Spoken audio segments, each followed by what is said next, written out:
오늘 본문 말씀은 에레미야서 3장입니다. 에레미야 3장 1절에서 5절.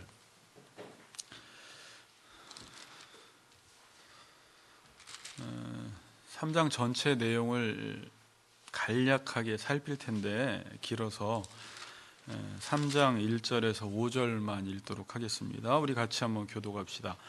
그들이 말하기를 가령 사람이 그의 아내를 버림으로 그가 그에게서 떠나 타인의 아내가 된다 하자 남편이 그를 다시 받겠느냐? 그리하면 그 땅이 크게 더러워지지 아니하겠느냐 하느니라. 내가 많은 무리와 행음하고서도 내게로 돌아오려느냐? 여호와의 말씀이니라.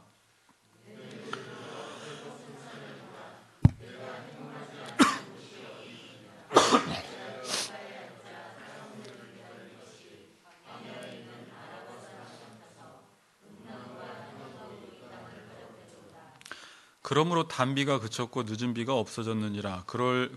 그럴지라도 내가 창녀의 낯을 가졌으므로 수치를 알지 못하느니라.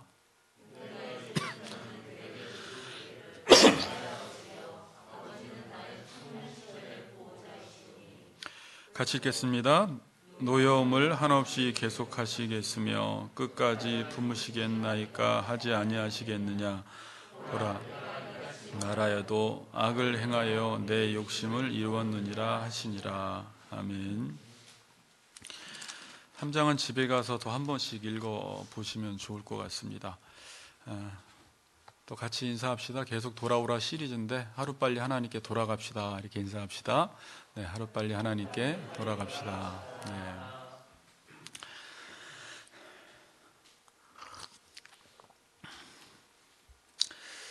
말씀드렸지만 그 3장의 주제어가 음란과 돌아옴입니다. 그러니까 음란한 자들아 돌아오라 라는 말씀이에요. 그러니까 이스라엘은 지금 계속 음란한데 하나님은 이스라엘을 향해서 계속 돌아오라고 외치십니다. 자, 우리는 보통 배우자가 음란하고 행음했을 때 일반적인 반응이 어떻습니까? 배우자가 행음했어요. 음란했어요. 그럼 우리는 보통 어떤 반응을 합니까? 돌아오라고 안 합니다. 나가라고 합니다. 그렇겠죠? 나가라. 넌 이제 나랑 끝이다 라고 이야기를 하겠죠. 근데 지금 성경의 메시지는 이스라엘이 음란했는데 성도들이 음란하고 행음하고 바알을 섬겼는데 하나님을 등지고 반역하고 배역했는데 하나님은 계속 이스라엘 백성들을 향해서 돌아오라고 말씀합니다. 그러니까 이게 원래 정상적인 말씀이 아니에요. 좀 이해하기 힘든 말씀입니다.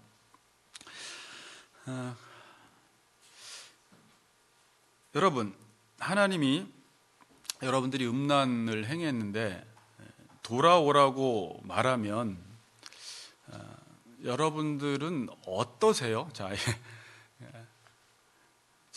제가 좀 솔직하게 우리 아내가 이렇게 바람을 폈는데 지금 다른 남자랑 만나는데 제가 돌아오라고 이야기하면 우리 아내의 마음이 어떻겠냐라는 거예요. 지금 저나 여러분들이 세상에 나가서 너무 세상을 사랑해요. 우리의 정욕을 채우기 위해서 바알을 섬기고 있어요. 세상과 벗하며 짝하고 너무 지금 재미있게 살아가고 있는데 하나님이 돌아오라고 말씀하시면 그 돌아오라는 메시지가 나에게 어떻게 들리냐라는 것입니다. 그러니까 좋게 들려요? 싫게 들려요? 그러니까 한편으로는 좋게 들리면서 한편으로는 되게 싫은 거예요. 그러니까 우리 자녀들이 잘못을 행했을 때 우리 자녀가 지금 곁길로 나가고 있을 때 너 곁길로 가지 마, 바른 길로 가, 돌아와 그러면 자녀들은 좋으면서도 싫은 것입니다. 이 두 가지 마음이 다 있어요. 그래서 잘못 가고 있을 때 가만히 내버려두면 자녀들이 찾아와서 그래요. 엄마 나한테 왜 이렇게 무관심해? 나 사랑하지 않아? 라고 말을 하고요. 또 계속 간섭을 하면 돌아오라고 이야기하면 왜 이렇게 나를 귀찮게 하냐고 해요. 왜 간섭하냐고 이야기합니다. 그러니까 참 이 밀당이 참 중요한데 그러니까 좋으면서도 싫고 싫으면서도 좋은 것입니다. 자녀들이 잘못했습니다. 그런데 부모가 더 사정하면서 바른 길로 가라고 하면, 돌아오라고 하면 자녀 마음 가운데 이상한 마음이 든다는 것입니다. 튕기게 돼요.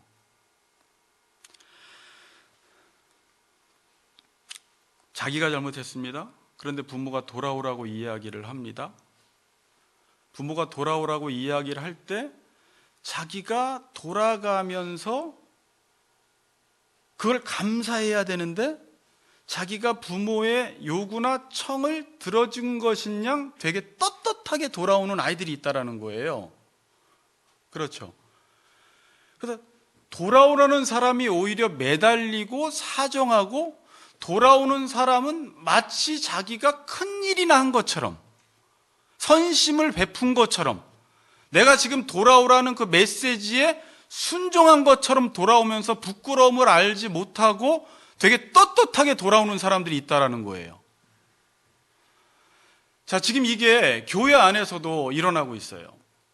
우리가 지금 전도 초청잔치를 하고 믿지 않는 사람들에게 복음을 전해서 그 죄에 빠져 있는 그들을 예수 믿게 해서 구원을 시켜 주었는데, 예수 믿고 교회에 와서 한다는 말이 내가 예수 믿으면 뭐 해줄 겁니까? 라는 말을 한다라는 거예요. 예수 믿었으니까 나한테 어떤 보상을 해줄 거예요? 라는 게 초신자에게만 있는 게 아니라 저나 여러분에게도 있다라는 거예요. 지금 여기에 오면 하나님한테 좋은 거예요? 여러분한테 좋은 거예요?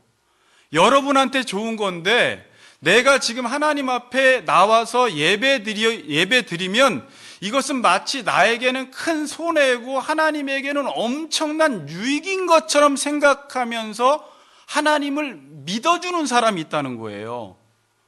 그러면서 나와서 하는 말이, 나 예수 믿었으니까 뭐 줄랍니까? 복 주세요. 플러스 신앙을 요구하는 거예요. 그렇지 않나요? 그런 자세로 지금 우리가 하나님 앞에 나오고 있어요. 하나님이 우리에게 돌아오라고 하면 너무나 감사하고 황송해야 합니다. 나 같은 음란한 죄인들, 벌어지만도 못한 죄인을 하나님께서 돌아오라는 그 메시지를 듣고 너무 황송해야 돼요. 감사해야 돼요. 그런데 우리는 돌아가려고 하지 않습니다. 그 돌아오라는 메시지를 되게 귀찮게 여겨요. 잔소리로 여겨요. 듣기 싫어합니다. 돌아가는 것이 자기에게 큰 손해인 것처럼 생각하고 안 돌아가려고 합니다. 여러분, 지금 여러분들이 예수 믿는 게 여러분들에게 손해라고 생각하세요? 아니면 이익이라고 생각하세요? 내가 하나님을 예배하고 이웃들에게 봉사하고 여러분들이 직분을 맡아서 이 하나님의 뜻을 이루고, 이 모든 것이 하나님을 위한 거라고 생각하세요? 나를 위한 거라고 생각하세요? 사람들은 자꾸 하나님을 위해서 내가 뭘 했다라고 생각해서 자꾸 생색을 내요. 그리고 자꾸 뭘 달라고 하는 거예요. 왜 그런 걸까요? 왜 이런 결과가 나타나는 것이죠? 지금 이스라엘 백성들이나 우리나 자기가 뭘 잘못했는지를 모르는 거예요. 자, 이거 말은 되게 단순한 말인데 지금 성경을 쭉 읽다 보면 여러분들이 이런 생각을 가지고 읽어야 돼요. 지금 이스라엘 백성들은, 지금 교인들은, 우리 자녀들은 내가 뭘 잘못했는지를 몰라요. 내가 지금 세상에서 바알을 섬기고 우상을 섬기고 지금 내 정욕을 채우기 위해서 몸부림치는 그 행위가, 그래서 바알이 나한테 떡국물 하나 주면 거기서 희낙낙거리며 좋아하고 있는 이 모습이 앞으로 얼마나 비참한 결과를 가져올 것이라는 사실을 지금 모르고 있는 거예요. 당신들이 예수를 안 믿었으면, 지금 교회에 오지 않았으면, 말씀을 듣지 않았으면, 세상에 여전히 살았으면, 세상에서 주는, 그냥 사탄이 주는 그 명예와 권력과 그 섹스의 노예가 되어서 지금은 행복하고 쾌락을 즐기며 사는 게 좋은지 모르지만, 그게 나중에 여러분들에게 어떤 결과와 어떤 파멸을 가져다 줄지를 모르니까 교회 나온다면서 하는 얘기가, 나 교회 왔는데 왜 복은 뭘 줄 거예요?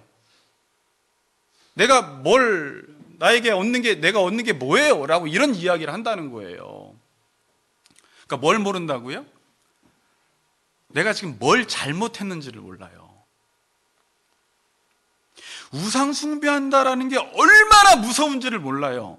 다른 말, 우상 숭배하는 게 뭘 의미하는지를 모르는 거예요, 여러분. 그러니까 세상 사람들이 내가 지금 세상을 쫓아 살아가는 게 뭘 의미하는지를 몰라요, 이게. 뭘 의미하는지 아세요?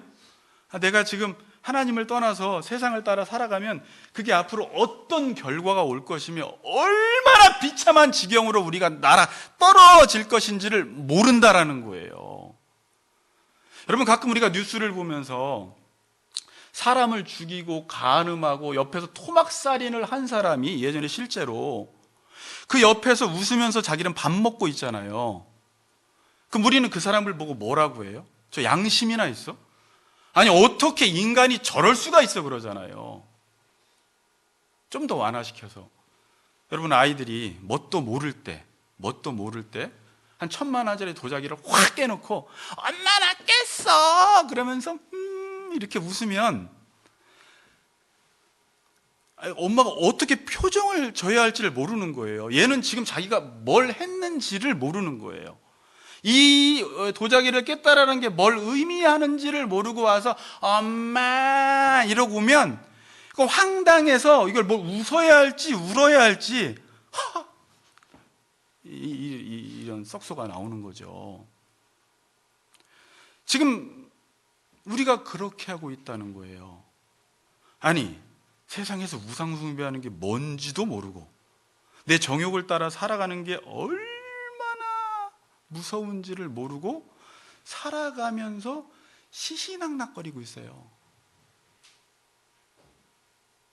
좋다고. 가끔 우리가 그러잖아요. 야, 지금 웃음이 나와? 지금 희낙낙거릴 때야? 이건 뭐 군대에서 많이 들었는데. 그러니까 야고보서에 보면 너 웃음을 애통으로 바꾸래요. 지금 네가 웃을 때가 아니라는 거예요. 그러니까 사람들이 지금 하나님의 관점으로 이 세상을 바라보면 우리가 지금 이렇게 살아가는 게 하나님 보시기에는 끔찍한 행동인데, 하나님의 진노가 불의로 진리를 막는 사람들의 모든 경건하지 않음과 불의에 대하여 나타났다 그러잖아요. 지금 하나님의 진노 아래 있는데 거기서 막 웃으면서 춤추면서 잔치 베풀면서 세상을 따라 살아가면서 자기의 정욕을 채우기 위해서 그냥 내 정욕만 채워진다면 자기의 몸을 아무데나 내어드리면서 살아가는 그 사람들의 상태가 하나님 보실 때는 눈물밖에 안 나오는 건데, 이 사람들은 그게 뭘 의미하는지도 모르고 교회에서 강단에서 돌아오라, 하나님이 돌아오라고 외치면 그 말을 귀찮게 듣는단 말이에요. 욕으로 알아듣는 거예요. 그러니까 우리가 그 아이들 도자기 깬 아이보다도 못한 거예요, 여러분. 뭘 의미하는지를 몰라요.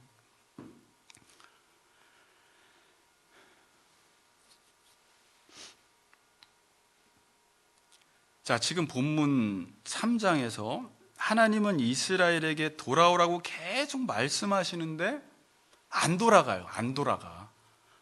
다른 본문에서는 에레미야 말고 선지자의 특징에도 돌이키라는 게 주제예요. 돌이키라. 계속 돌이키라고 하는데 안 돌이켜요. 지금도 교인들도 안 돌이켜요. 끝까지 가요. 돌이키질 않아요. 이건 남 얘기가 아니에요, 정말로. 이상하게 안 돌이켜져요. 죽기 전까지. 여러분들이 생각을 해봐야 돼요. 그래서 하나님은 이제 이런 얘기까지 해요. 자, 3장에 보면 6절부터 보면 하나님이 쉽게 이렇게 이야기하세요. 야, 너희들 지금 네 형제 그 북이스라엘이 망하는 거 100년 전에 봤지. 지금 6절 이하 내용이 그래요. 하나님을 섬기지 않고 바알 숭배하다가 우상 숭배하다가 100년 전에 아수르에 의해서 망했다. 유다야, 너 그거 봤지? 자, 7절 보세요. 그가 이 모든 일들을 행한 후에 내가 말하기를 그가 내게로 돌아오리라 하였으나 아직도 내게 돌아오지 아니하였고 그의 반역한 자매 유다는 그것을 보았느니라 그래요. 그리고 8절 보세요. 내게 배역한 이스라엘이, 여기서는 이제 북이스라엘이에요. 간음을 행하였으므로 내가 그를 내쫓고 그에게 이혼서까지 주었으되, 하나님은 그렇게 표현하시는 거예요. 북이스라엘이 하나님 말씀 순종하지 않고 하나님 섬기지 않고 우상 숭배하다가 아수르에 의해 망한 사건을 가리켜 지금 부부관계로 표현을 하는 거죠. 배역한 이스라엘이 그걸 간음을 행하였으므로 내가 그를 내쫓고 그에게 이혼서까지 주었으되, 그의 반역한 자매라고 표현을 합니다. 형제 자매. 유다가 그것을 보고도 두려워하지 아니하고 똑같이 나가서 행음함을 내가 보았노라 그래요. 자, 무슨 말이에요? 여러분들이 자녀들 혼날 때 잘 쓰던 말이에요. 야, 네 누나 지금 새벽 1시에 들어와서 어제 아빠한테 무섭게 맞는 거 봤어? 근데 어떻게 넌 똑같이 오늘 동생한테 똑같이 지금 그렇게 늦게 들어오냐? 이걸 봐놓고도 이 말이에요. 한국 교회가 지금 막 나락의 길로 떨어지고 있어요, 여러분. 그러니까 지금 완전 망하지 않으니까 우리 망할 때까지 정신을 못 차리는데, 유럽 교회를 보면서 저렇게 세상의 풍조를 따라가다가는 지금 교회가 문을 닫는구나라는 것을 보면서도 한국 교회가 정신 못 차리고 그 전철을 그대로 밟고 있는 거예요. 그럼 여기서 큰일 났다. 우리는 깨어나야 되겠다. 다시 말씀 중심으로 돌아가야 되겠다. 예배당 목회하는 게 아니라 정말 성도들을 말씀으로 가르쳐야 되겠다 라는 쪽으로 가야 되는데 안 간단 말이에요. 끝까지.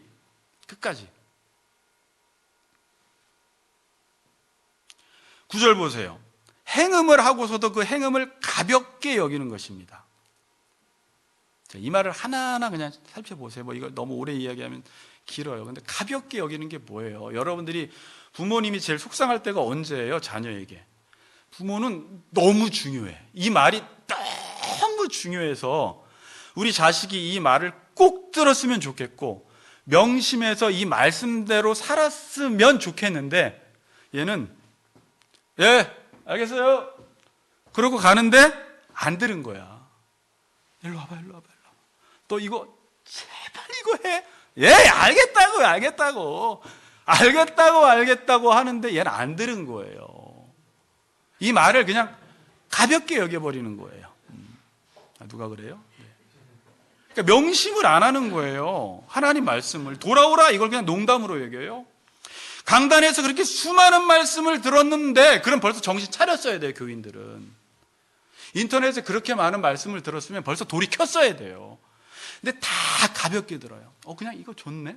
저거 좀 이상하네. 저 말씀은 좀 괜찮네. 목소리가 좀 세네. 가볍고 좋네. 그냥 이걸로 끝나요. 모든 메시지는. 그걸 내 걸로 적용을 안 해요. 그냥 가볍게 들어요. 가볍게. 그리고 나의 삶에 어떠한 변화도 일어나지 않아요. 그래서 땅이 더러워졌다는 거예요. 이 얘기는 안 할게요. 땅이 더러워졌다는 건 제가 이야기했잖아요. 지금 그렇게 할 때 이 땅이 더러워지고 있는 거예요. 지금 다른 게 더러운 게 아니라. 10절 보세요. 자, 10절 읽겠습니다. 10절 시작. 진심으로 내게 돌아오지 아니하고 거짓으로 할 뿐이니라. 여호와의 말씀이니라. 이거예요. 똑같아요. 우리 자녀랑 똑같아. 저랑 똑같고 여러분이랑 똑같아. 돌아와도 거짓으로 돌아와요. 진심으로 돌아오지 않는 거예요. 돌아오는 척만 하는 거예요. 치장만 하는 것입니다. 거칠애로 돌아오는 것입니다. 보여주기 식으로 돌아오는 거예요. 돌아왔지? 근데 진짜 돌아온 게 아니에요. 여기 있잖아! 돌아왔잖아, 엄마! 엄마는 다 알죠. 안 돌아온 걸. 그 말이에요. 진심으로 내게 돌아오지 아니했다. 근데 이 말을 11절에서 푸는데요. 제가 쭉 3장 공부를 하다 보니까 이 11절이 이제 핵심 구절이에요. 3장에. 6절부터 10절까지의 결론인 동시에 11절이 12절부터 22절까지의 서론인데, 그러니까 중요하죠. 지금 3장의 핵심 구절인데 자, 한번 읽어보겠습니다. 우리 11절 시작.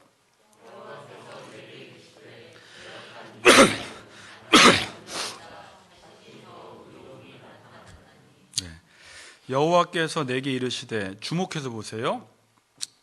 배역한 이스라엘은 반역한 유다보다 자신이 더 의로움이 나타났나니 라고 말하는데, 이렇게 말하는 거예요.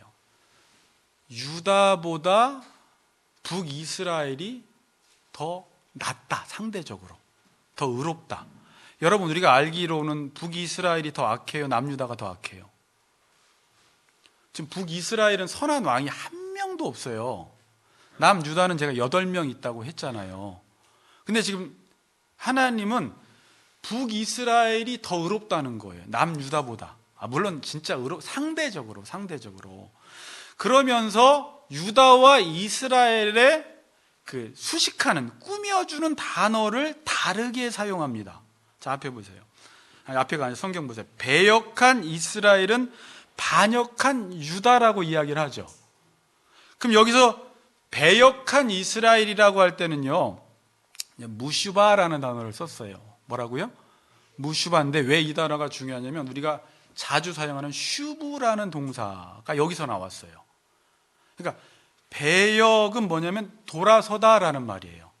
돌아서다. 그럼 슈브는 뭐예요? 회개라는 말이죠.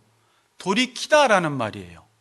자, 그래서 이 워드 플레이를 나중에 어떻게 쓰냐면 12절 보세요. 중간에 배역한 이스라엘아 돌아오라 이래요. 무슈바, 슈바, 그러니까 이거죠. 돌아선 이스라엘아, 떠나간 이스라엘아, 돌이키라, 돌아오라, 이렇게 말하는 거예요. 근데 지금 북이스라엘을 향해서는 어떤 단어를 썼어요? 배역했다. 그러니까 겉으로 보기에 완전히 하나님께 등을 지고 돌아선 것입니다. 그냥 떠난 거예요. 쉽게 이야기해서 뭐 겉으로 치장한 것도 아니고 돌아가는 척만 한 것도 아니고 그냥 하나님께 등지고 겉으로 보기에 표면적으로 볼 때도 완전히 하나님을 떠난 상태가 북이스라엘이었습니다. 그럼 남유다는 어떤 거예요? 반역했다라는 게, 이게 속였다라는 말이에요. 간사하다라는 말이에요. 근데 유다에게는 배역했다라는 말을 쓰지 않고 여기에다가는 반역했다라고 해요. 그러니까 속였다라는 말이에요. 그러니까 북이스라엘도 잘못했고 남유다도 다 잘못했는데 왜 북이스라엘이 남유다보다 더 의롭냐? 이 남유다는 한 가지 죄가 더 추가됐는데 이게 위선적인 죄인 거예요. 하나님마저도 속이려고 한 거예요. 그러니까 이걸 하나님이 더 싫어하세요. 그냥 가려면 가고 돌아오려면 돌아와야 되는데 하나님을 떠났으면서 겉으로는 하나님께 돌아온 척하는, 그게 하나님 앞에 가증스러운 거예요.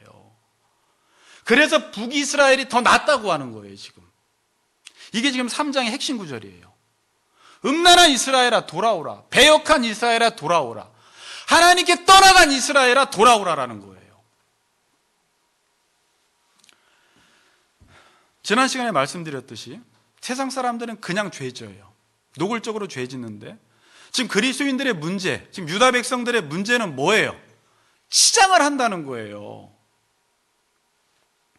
종교를 통해서 자기의 욕망을 교묘하게 이루는 거예요.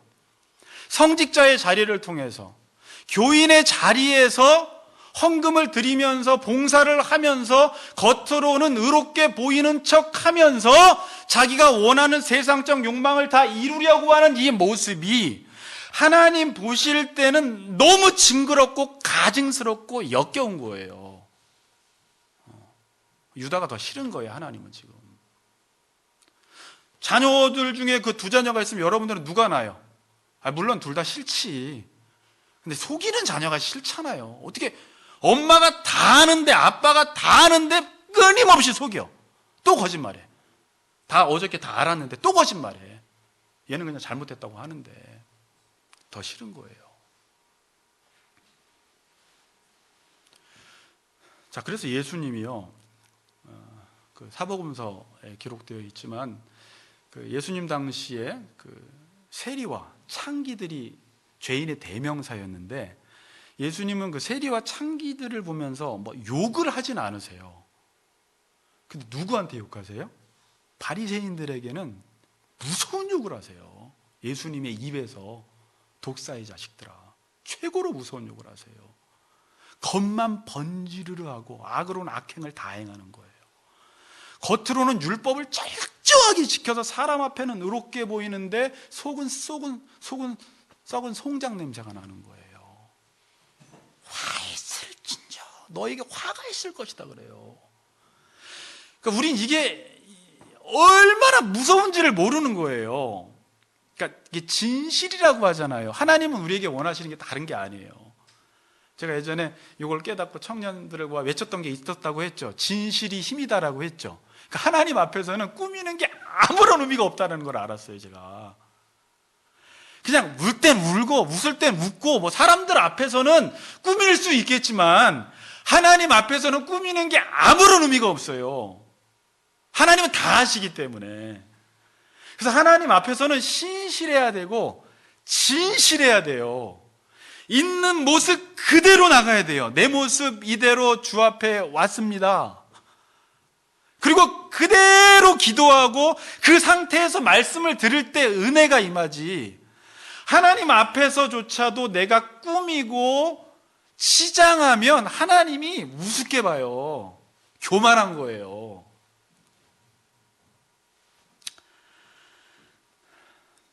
여러분, 진실되지 못하면 뭐가 문제예요? 내가 진실되지 못해.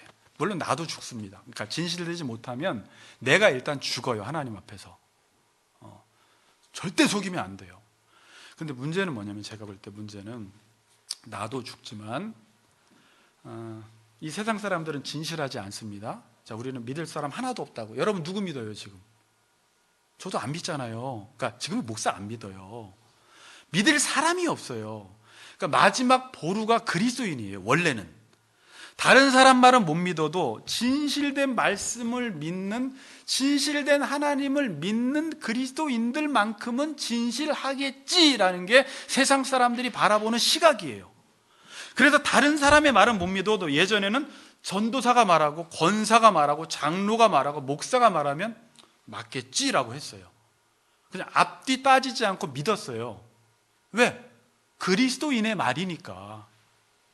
자, 그런데 그리스도인의 말을 못 믿으면 어떻게 되냐면, 하나님의 말씀이 그리스도인들을 통해서 선포되어지고 증거되어지고 그 말씀의 씨앗이 사람들의 마음에 뿌려져서 그 말씀이 자라서 하나님 나라가 이루어지는 것인데, 이제 우리 말을 못 믿고 강단에 있는 목사의 말을 못 믿으면 하나님 나라는 선포되지 않고 증거되지 않고 씨를 뿌리지 못하고 자라질 못하는 거예요. 여러분 어때요? 여러분 말을 믿어요, 사람들이? 여러분 제 말을 믿어요? 어떤 부분은 믿겠는데 어떤 부분은 못 믿겠는 게 있잖아요. 저도 그랬어요. 목사의 말을 들으면서 저 말을 믿어야 되나? 꿍꿍이 속에 있는 것 같은데, 동기가 불순한데. 그럼 하나님 말이 전해지는 통로가 다 차단돼 버리는 거예요. 지금 그런데 그렇게 돼 버렸어요. 그리스도인들이 예전에는 믿을만 했는데 지금은 하나님이 그리스도인들, 세상 사람들 앞에 우리의 수치를, 우리의 속마음을 다 까발려 버리셨어요, 하나님이. 그러니까 지금 그리스도인도 그리스도인을 못 믿고 세상 사람도 그리스도인이면 더 못 믿어요. 지금 막 삼성이나 막 회사에서는 교회 가지 말라고 그러는데요. 노골적으로 교회 가지 말라고 그래요. 어저께도 제가 식당에 가보니까 사람이 진짜 바글바글해요. 아니, 근데 어떻게 사람이 이렇게 많냐? 40일 타워에 사람이 그렇게 많아요. 사람이 그렇게 많은데 교회, 지금 교회에 가지 말래. 회사에서 공식적으로 갔다고. 교회가 지금 그런 집단이 돼버렸어요. 술집보다 못한 집단이 돼버렸어요. 교회 가는 사람을 병자 취급해요.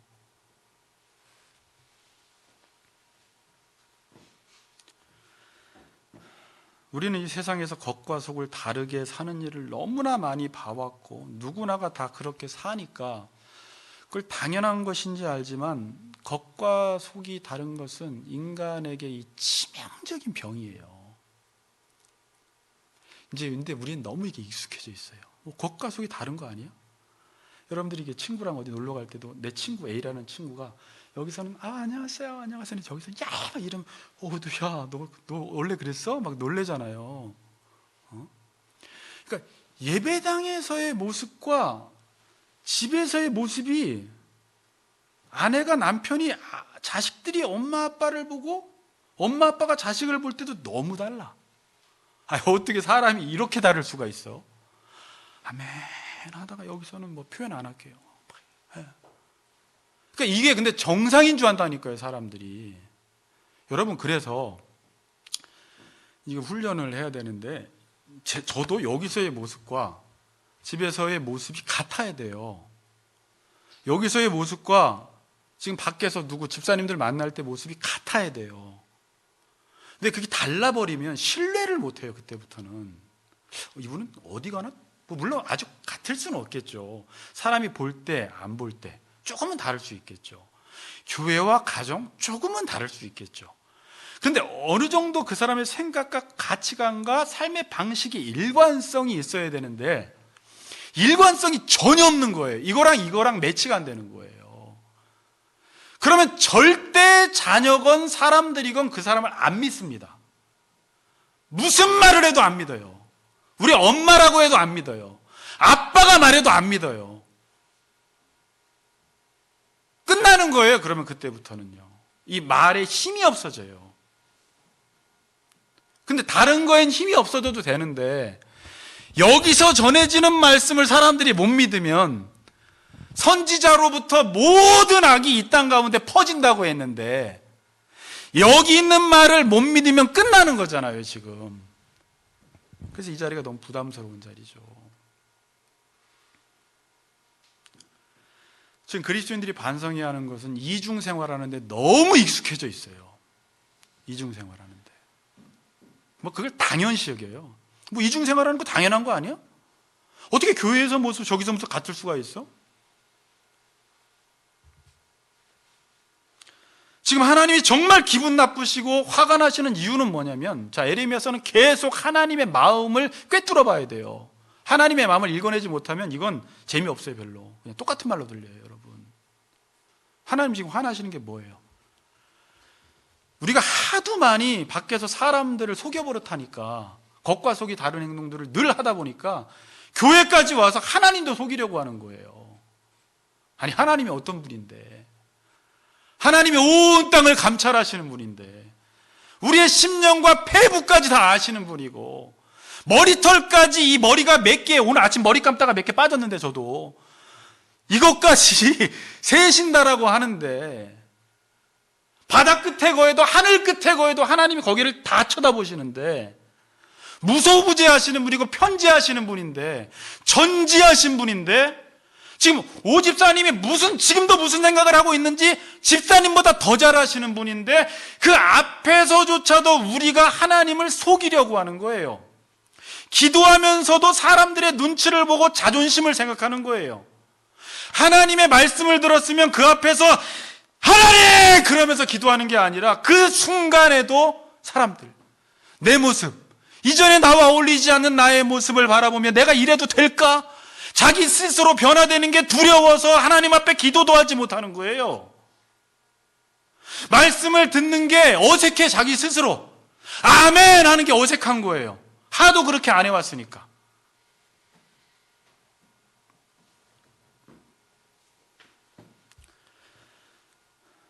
성도는 진실해야 됩니다. 하나님 앞에서 솔직해야 돼요. 감추려고 해서는 안 됩니다. 왜? 하나님 안 속으세요. 속지 않으세요. 근데 우리가 하나님을 모르니까 하나님을 사람 취급하는 거죠. 그러니까 여기 있을 때는 잘하다가 저기 가면은 못하는 이유가 하나님의 편재성을 모르니까, 지하실에 가면 하나님이 안 보신다고 생각을 하니까 그런 행동을 하는 거예요. 하나님이 다 보신다고 하면 좀 조심하겠죠. 물론 똑같지는 않지만.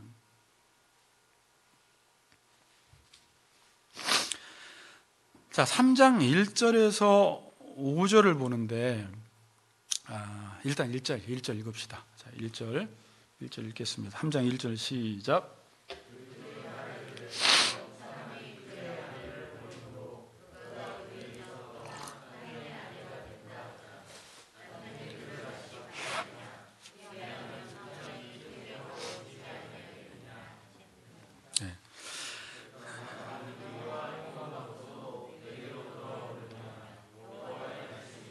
네. 자, 지금 이 말씀은 신명기 24장 1절에서 4절 말씀이에요. 본문을 보시면 이제 아내 남편 이야기가 나오는데, 이 말씀은 남편과 아내가 둘이 살다가 어떤 이유인지는 모르지만 이혼을 했습니다. 그래서 첫 번째 남편을 떠나갔어요. 이혼 증서를 써줬습니다.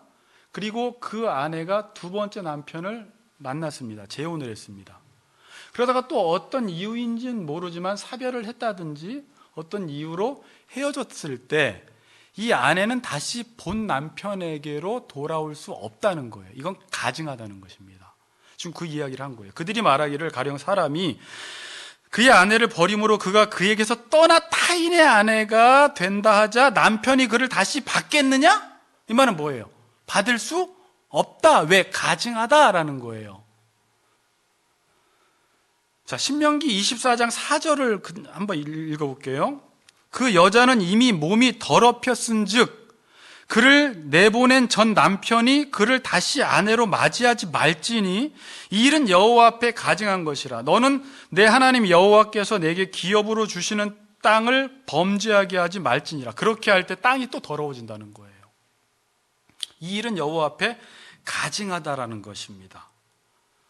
자, 이게 무슨 말이에요? 원래대로라면, 자꾸 제가 서론에서 이제 한 얘기가 이건데, 하나님이 자꾸 음란을 행악을 행한 우리에게, 바알을 숭배한 우리에게 돌아오라고 하니까 당연한 것처럼 생각을 하는데, 원래 하나님을 떠나서 다른 남편을, 우리가 바알이라는 남편을 지금 모시고 있거든요. 그리고 다시 하나님께 돌아온다라는 건 원칙적으로 불가능한 거예요. 뭐 하나님이 자꾸 애걸복걸하게 매달리고 우리에게 돌아오라고 하니까 마치 우리가 돌아가면 하나님의 청을 들어준 것인 양 잘한 짓을 한 줄 아는데 아니라는 거예요. 율법적으로라도 이것은 금해진 거예요. 돌아올 수가 없는 거예요. 그런데 하나님은 이들을 지금 받아주세요. 물론 여기서 이제 십자가의 사랑이 있죠. 어떤 남편이 집 나간 아내가 다른 수많은 남자와 놀다 오고 행음했는데 그 아내를 받아줄 남편이 어디 있겠냐라는 거예요. 자꾸 당연하게 생각하지 말라는 거예요. 그래서 이렇게 말해요. 내가 많은 무리와 행음하고서도, 이렇게 말해요. 한 사람이 아닙니다. 많은 무리와 행음하고서도 내게로 돌아오려느냐? 안 된다는 거예요. 그거는 원래. 이스라엘은요, 지금 한 대상과 간음한 게 아니라 수많은 무리와 간음을 한 거예요. 뒤에 보면 가는 곳마다 행음했다 그래요. 가는 곳마다. 행음하지 아니한 곳이 없다라는 거예요. 이건 호세아서에 더 노골적으로 표현하고 있습니다. 그리고 2절은 행음한 현장 증거를 또 이야기해요. 자, 2절 보세요. 내 눈을 들어 헐벗은 산을 보라. 내가 행음하지 아니한 곳이 어디 있느냐? 내가 길가에 앉아 사람들을 기다린 것이 광야에 있는 아라밧 사람 같아서 음란과 행악으로 이 땅을 더럽혔도다 그래요. 자, 근데 여기서 행음이라는 단어를 찾아봤더니 이게 수동형인데 내가 완전히 더럽혀졌다, 내가 완전히 눕혀졌다라는 의미예요. 근데 이게 의도적으로 이 단어를 썼는데 네가 완전히 눕혀지지 않은 곳이 어디 있느냐 이 말이에요. 이 19금인데 너는 남자들을 만나는 곳곳마다 그 장소에서 뒹굴었다는 말이에요. 이 단어 자체가. 그러니까 이스라엘 백성들이 이렇게 음란하게 우상 숭배했다라는 것입니다. 행음이라는 단어를 쓴 거예요.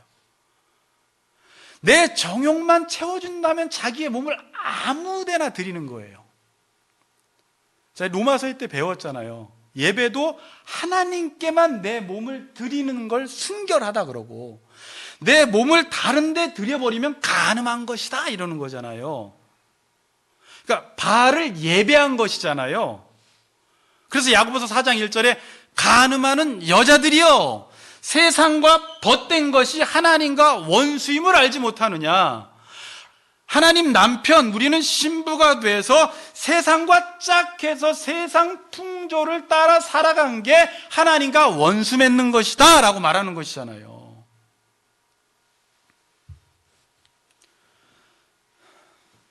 요즘 유행하는 단어가 영끌이라는 단어가 있어요. 집사님 아시죠?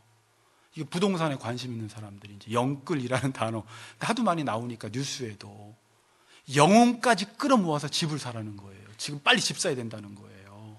그게 뉴스에도 계속 앵커들이 이야기하는 거예요. 영끌. 근데 집은 영혼까지 끌어모은다고 못 사고 돈 있어야지 삽니다. 근데 어쨌든 영혼까지 끌어모아서라도 집을 사라. 그게 지금 너무 중요하다라고 외쳐대고 있어요, 세상은. 사람들은 육체적으로 다른 남자에게 여자가 내 몸을 주는 건 끔찍하게 생각하는데, 물론 지금은 끔찍하게 생각하지도 않지만 자기의 영혼과 정신을 세상에게 내어주는 거에 대해서는 되게 관대해요.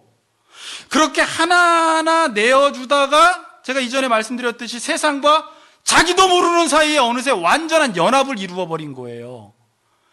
그래서 지금은 예수 없이는 살겠고 성경 없이는 살겠고 말씀 없이는 살겠는데 세상 없이는 못 살 지경까지 간 거예요. 지금은. 아니, 하나님 나 교회는 안 가도 살겠어요 오늘. 근데 세상 없이는 못 살겠는 거예요. 중독됐다고 했잖아요. 중독.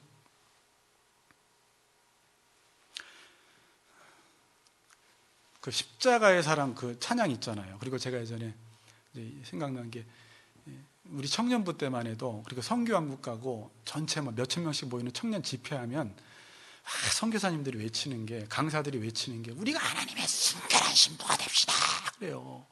그러니까 세상 사람들은 다 세상을 따라가도 우리는 이 주의 길만, 십자가의 길만 걸어갑시다 그러고 십자가의 사랑 찬양 있잖아요. 그럼 그때 청년들이 비웃는 게 아니라 또 헛소리하네. 요즘은 약간 그런 분위기가 있지만 그렇게 사는 사람이 어디 있어. 지금 말씀 들으면서도 이런 생각을 하지만 그 당시에는 진짜 순진했고 진짜 그런 믿음이 있어서 하나님, 내가 주의 길을 가겠습니다. 내가 정말 일평생을 선교사로 살겠습니다. 정말 목회를 한다면 목회에서 뭔가 막 큰 교회 가서 돈 벌 생각이 아니라 정말 영혼들을 위해서 내 인생을 한번 바치겠습니다라는 그런 마음이 중고등부 학생들에게, 청년들에게 있었어요. 실제로. 아멘? 있었어요. 요즘은 하도 안 하니까 요즘은 그렇게 하는 사람 보면 어떻게 말씀을 많이 듣고 저러지? 우린 그걸 이상하게 생각하잖아요. 근데 진짜 있었어요. 그래서 순결한 신부, 여러분 우리가 요한계시록 읽다 보면요, 순결한 신부만 하나님 앞에서 찬양해요. 하나님은 순결한 신부, 의의 옷을 입은 사람을 원하세요. 그의 행실이 단정한 사람들만 하나님의 신부가 돼요.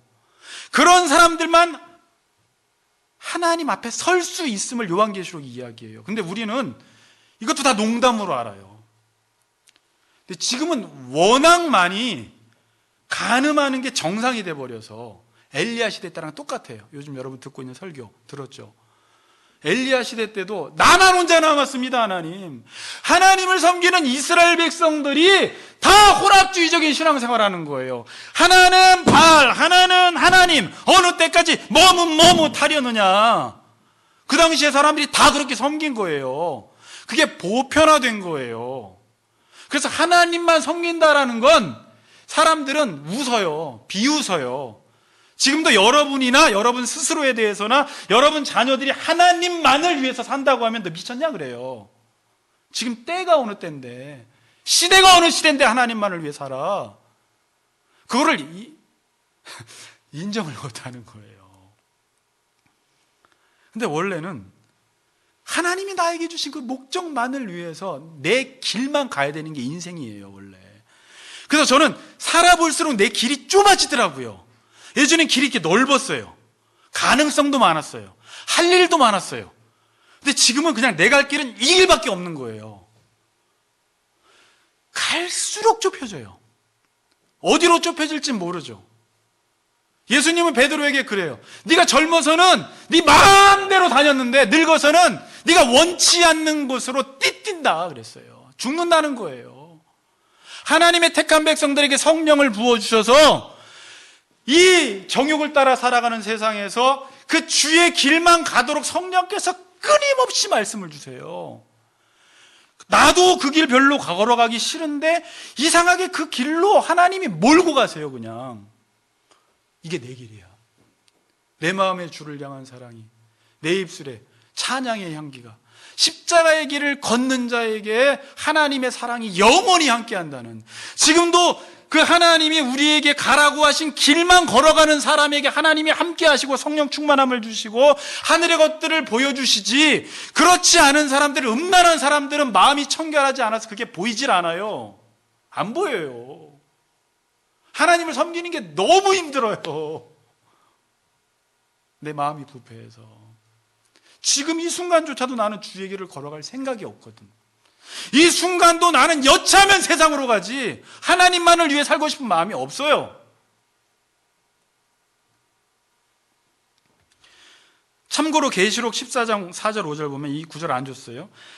이 사람들은 여자와 더불어 더럽히지 아니하고, 여자는 이 당시에 이제 교회예요. 교회를 여자로 표현하는데 계시록에서 순결한 자라, 더럽히지 아니하고 순결한 자라. 보세요. 어린 양이 어디로 인도하든지 따라가는 자며. 천국에 가면 그 순결한 신부들의 특징은 어린 양이 어디로 가든지 따라가는 자며. 제가 다윗 설교할 때 의를 따라 행하라, 신약적인 표현으로 성령을 따라 행하라. 따라가는 거예요. 따라가는 거예요. 내 인생의 운전대를 내가 붙들지 않고 성령께서 붙들고 가라 하시면 가고 멈추라면 멈추는 그런 사람들이 순결한 신부라는 거예요.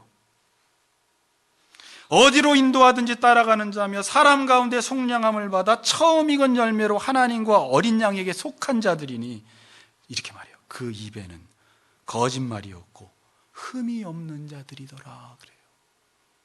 진실된 사람들인 거예요. 완전히 진실될 수는 없지만 잘못했으면 잘못했다, 잘했으면 잘했다, 내가 잘못했으면 용서해달라, 하나님 앞에 회개할 줄 아는 사람, 눈물 흘릴 줄 아는 사람들이 그 입에는 거짓말이 없고 흠이 없는 사람이라는 거예요. 이런 사람들이 하나님의 순결한 신부가 되어서 보좌에 계신 그 어린 양을 찬양하는 것입니다. 지금 젊은이들이 결혼하기까지 순결을 지키는 사람들을 바보 취급합니다. 야, 지금 그런 사람이 어딨냐? 바보 취급해요. 지금도 하나님 앞에 내 영혼을 지키는 사람, 세상에 그 어떤 말에도 자신을 내어주지 않는 사람을 아주 미련한 사람으로 봅니다. 우리 자식조차도 그렇게 너무 열심히 안 믿었으면 좋겠는 거예요. 교회는 다녀도 세상, 교회는 적당히 그렇게 섬겨야지. 너무 글로 가지 마, 너. 말은 그렇게 못하지만 그걸 더 원해요. 그리고 진짜 주님 섬긴다고 그러면 싫어요. 큰일 났네, 이제. 이 땅에서 어떻게 살아가려고. 그 길이 얼마나 영광스러운 길인지, 이 땅에 살면서 하나님을 만나면서 그분과 교제하며 사는 게 얼마나 복된 길인지를 부모조차도 모르니까, 그 기쁨을 내가 모르니까. 하나님을 순수하게 믿는 사람이 점점 사라집니다.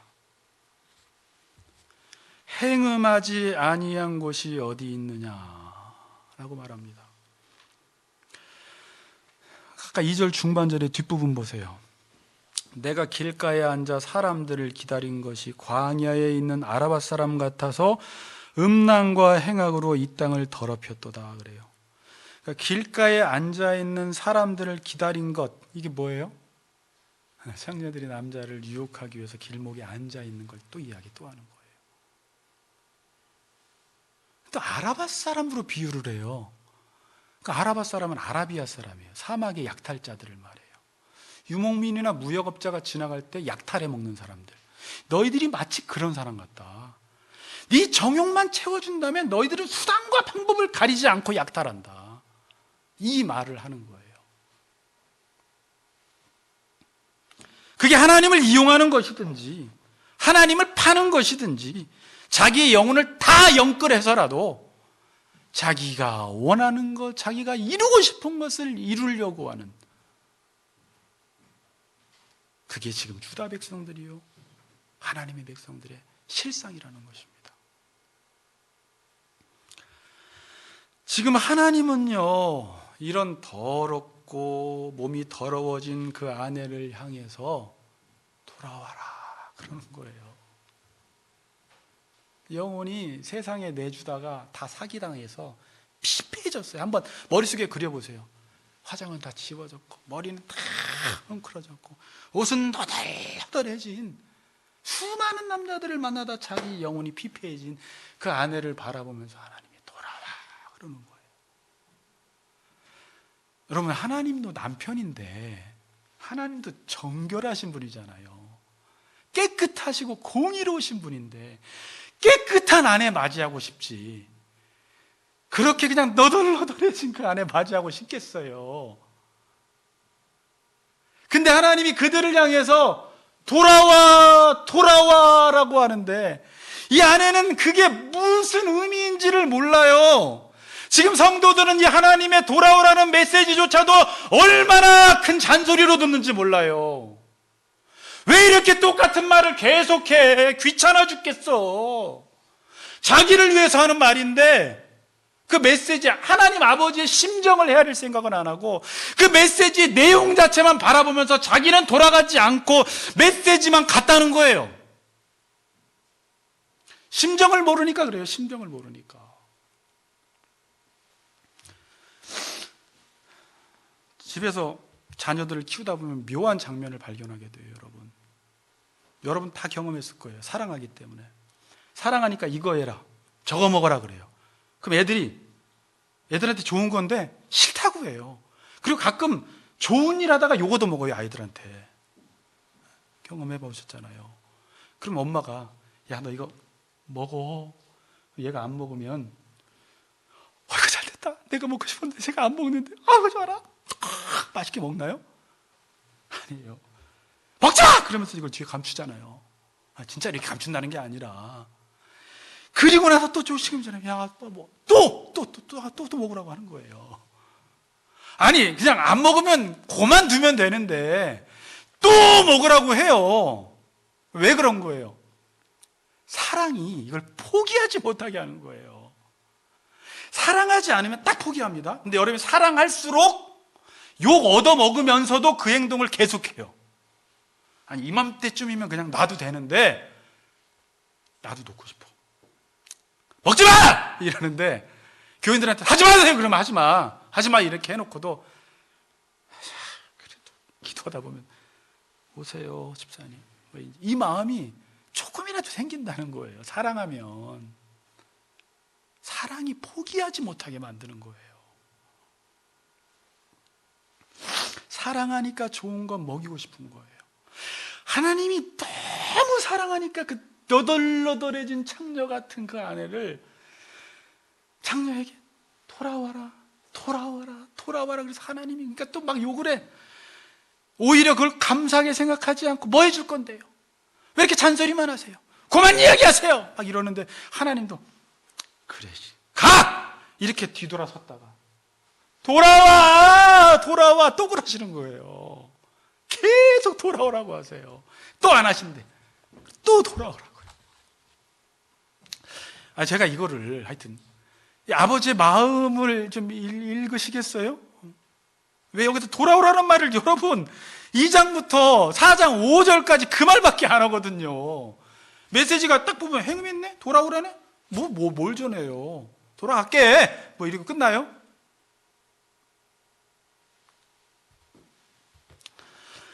돌아오라고 하면 앞으로 우리 성도들은 무슨 생각을 해야 되냐면 하나님 마음을 읽어내야 돼요. 왜 돌아오라고 하실까 하나님은? 저렇게 왜 이렇게 하나님은 말씀을 듣고 들으라고 하실까? 왜 저 목사는 계속 말씀을 저렇게 들으라고 할까? 한번 왜 그런지를 생각해보고, 두 번째는 내가 도대체 지금 어떠한 형편에 있길래 나보고 돌아오라고 그래? 내가 생각하기에는 내가 문제가 없는데 하나님은 왜 이렇게 나보고 돌아오라는 거야? 어디로 돌아가? 나는 지금 괜찮은데. 한번 생각해 보라는 거예요. 그거를. 내가 도대체 지금 뭐하고 있길래 저렇게 엄마는, 아빠는, 하나님은 돌아오라고 하는 거야. 하나님도 돌아오라고 안 하면 편해요, 여러분. 그런 생각 해보셨어요? 부모들도 말 안 하면 편해요. 근데 편한 게 아니잖아요. 하나님도 편하고 백성들한테도 미운 소리 안 들어요, 하나님도. 그게 하나님 선지자의 마음이에요. 이제 에레미야서를 그렇게 읽어야 돼요. 에레미야도 말 안 하면 편해요. 근데 말을 받아버렸네. 앞으로 어떻게 될 것인지 바벨론 70년 동안 포로 생활할 것을 알아버렸네. 파괴하고 세우는 사역을 해야 되네.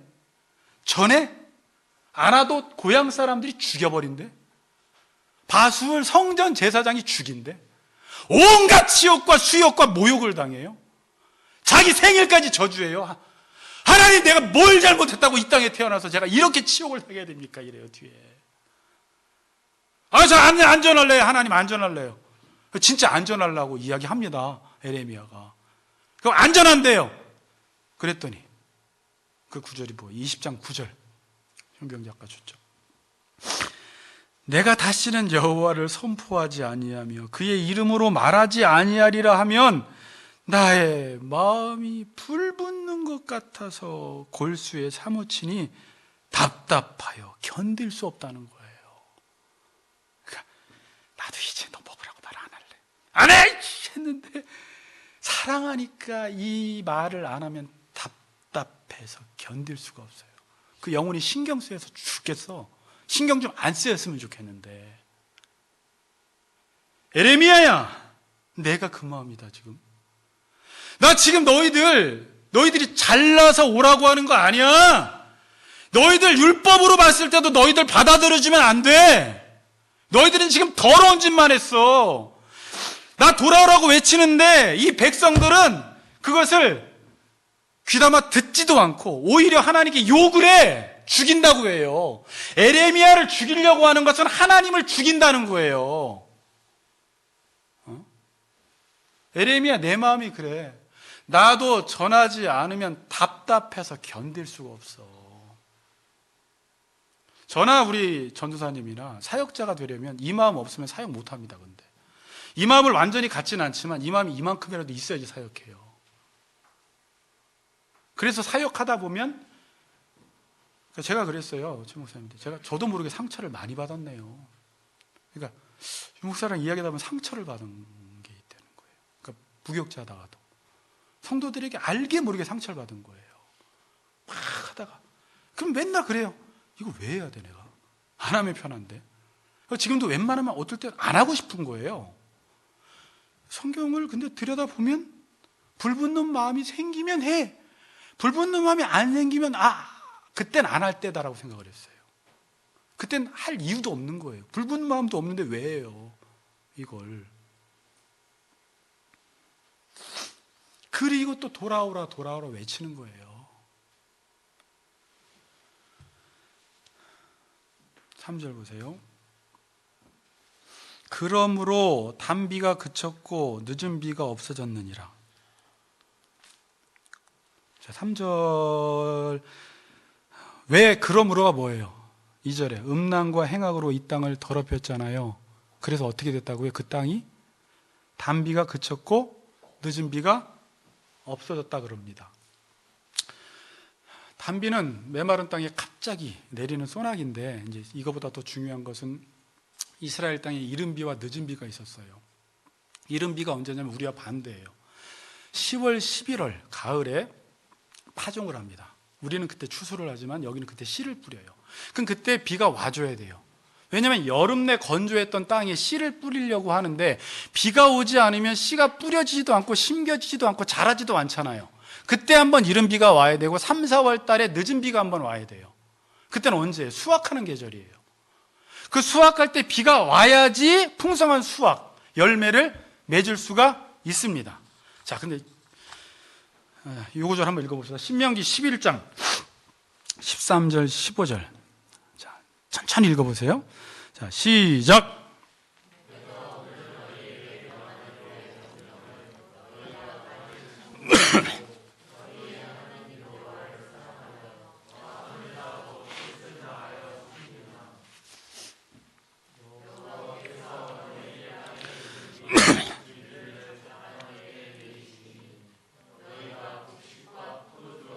기름을 얻을 것이요 또 가축을 위하여 들에 풀이 나게 하시리니 내가 먹고 배부를 것이라. 네. 그러니까 하나님의 뜻을 따라 마음을 다하고 뜻을 따라 섬기면 뭐라고요? 너희의 땅에 이른 비와 늦은 비를 적당한 때에 내려서 먹고 배부른다는 거예요. 열매를 맺는다는 거예요.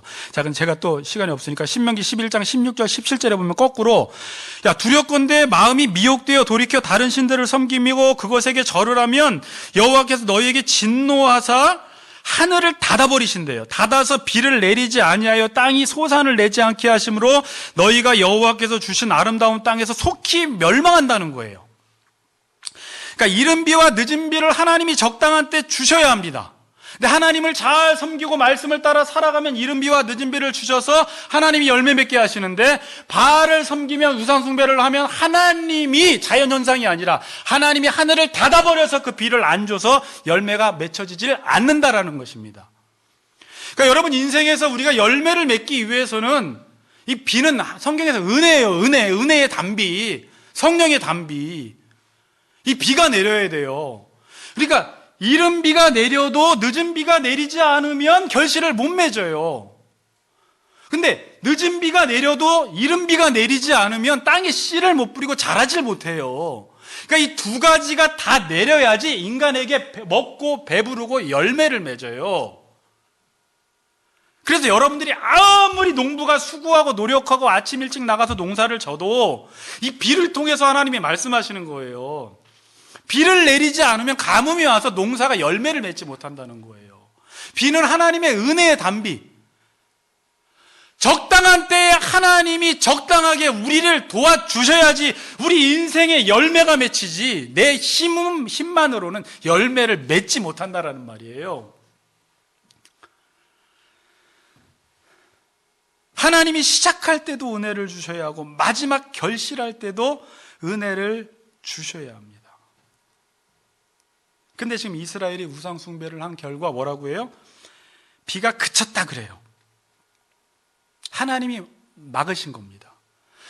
이 한국 땅이 지금 우상 숭배를 하고 여러분 가정이 우상 숭배를 하면 하나님이 그 비를 딱 막아버리세요. 여기서는 엄마 아빠가 열심히 살아가는데 마지막에 열매가 안 맺혀. 희한한 거예요, 그게.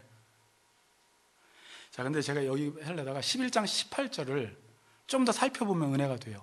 바로 지금 자, 11장 8절. 그러니까 지금 11장 8절 이하를 본 건데 11장 8절을 좀 더 봅시다. 신명기 잠깐만 펴세요.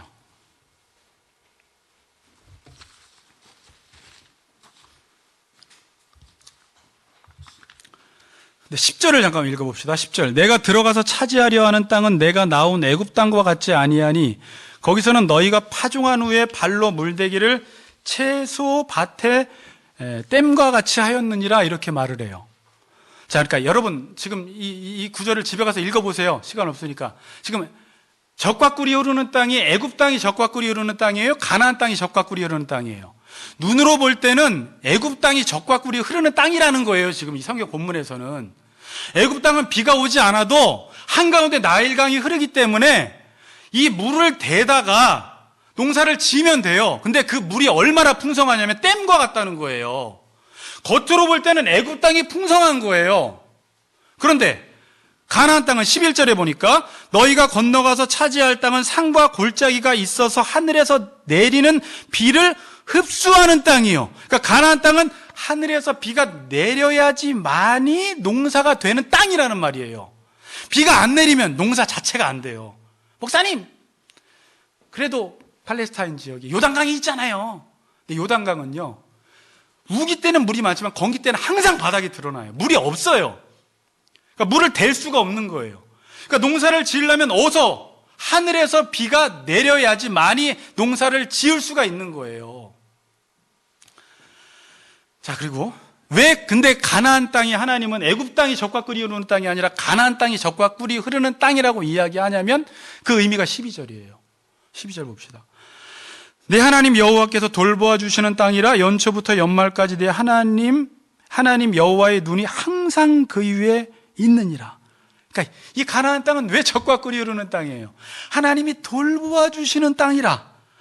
하나님께서 연초부터 연말까지 시작부터 끝까지 늘 지켜보시면서 가장 적당한 때에 적당한 은혜를 내려주셔서 풍성한 수확을 거두게 하신다라는 거예요. 조건은 어디가 좋아요? 환경은 애굽이 좋아요. 근데 애굽은 조건은 좋은데, 여러분 세상에서도 마찬가지, 적용 빨리빨리 하세요. 조건은 좋은데 애굽은 바로왕이 강팍해서 하나님 말씀을 듣지 않을 때 그 10가지 재앙, 애굽에서 가장 풍성하다고 하는 그 풍요로움들을 하나님이 한 방에 쳐버리셔서 재앙을 내려버리세요. 근데 가나안 땅은 적과 꿀이 흐르는 땅이 아니에요. 물이 없어요. 그런데 거기서 여호와를 경외하고 하나님만 의지하며 우상 숭배하지 않고 하나님의 말씀을 따라 살면 희한하게 내 삶의 지금 조건과 환경은 좋지 않은데 하나님이 여러분들에게, 여러분들의 자녀에게, 여러분 남편에게, 아내에게 때를 따라서 가장 좋은 것을 적절한 때 딱딱 주시는 거예요. 희한한 거예요. 사람들은 뭐 부동산 투자해야 된다, 주식 투자해야 된다, 물론 하세요. 하는데 그건 하락이라는 게 있어요. 하나님 의지하는 건 하락이 없어요, 여러분. 그냥 하나님만 의지하면 그냥 내 삶이 어디에 살아도, 역세권에 살지 않아도 어디에 있든지 그곳이 적과 꿀이 흐르는 땅이 되는데, 애굽 땅과 같은 이 세상, 풍요로운 것 같은 먹을 것이 많은 이 세상에 살아도, 고 빌딩 아파트에 살아도 그곳에서 하나님이 은혜 주지 않으니까 지옥이 돼버려요. 믿습니까? 네. 내가 어떤 조건에 사느냐도 중요하지만 더 중요한 건 여러분이 하나님을 내가 의지하느냐 의지하지 않느냐를 여러분 마음속에 붙들어야 돼요. 근데 사람들은 그거보다도 내 조건과 환경을 계속 좋게 만들어 나가는 사람들의 특징이 가인들의 후손의 특징이에요, 여러분. 환경을 통해서 내 존재를 좋게 보려고 하는 건데, 셋의 후손들의 특징은 내 상태를 바꿔요. 그러니까 상태를 바꾼다는 말은 다른 말이 하나님 의지하는 일이 복이다라는 걸 알아요. 하나님을 가까이 하는 게 복이다라는 걸 알고 그렇게 살았더니 희한하게 그때마다 하나님이 기가 막힌 열매를 주시는 거예요. 아멘. 우리 성도들이 그런 복을 누렸으면 좋겠어요. 말씀 따라 살면 그 복을 누립니다. 나일강은 없는데 이 사람은 하늘에서 나일강보다 더 풍성한 비가 내리는 것입니다. 아이고, 설교가 왜 이렇게 기나요? 제가 봐도. 자, 끝났어요. 3절 볼게요.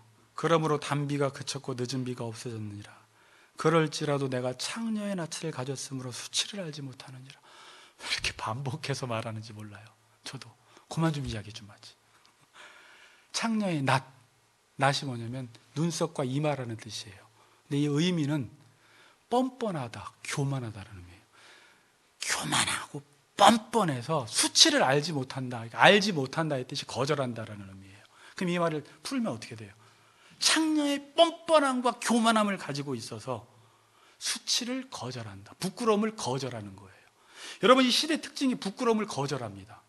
내가 잘못을 해놓고도 부끄러워하기를 거절하는 거예요. 그러니까 이 거절한다는 말은 부끄러운데 내가 부끄러워하기를 거절해버리는 거예요. 지금 사람들이 다 그래요. 난 네 편이야 이런 말 함부로 하지 마세요, 여러분. 자녀에게나 옆에 있는 사람들에게나. 잘못했으면 잘못한 거야 라고 이야기해야 되지, 잘못했는데 네 편이야 그러면 얘는 부끄러움을 거절하는 삶을 살아가요.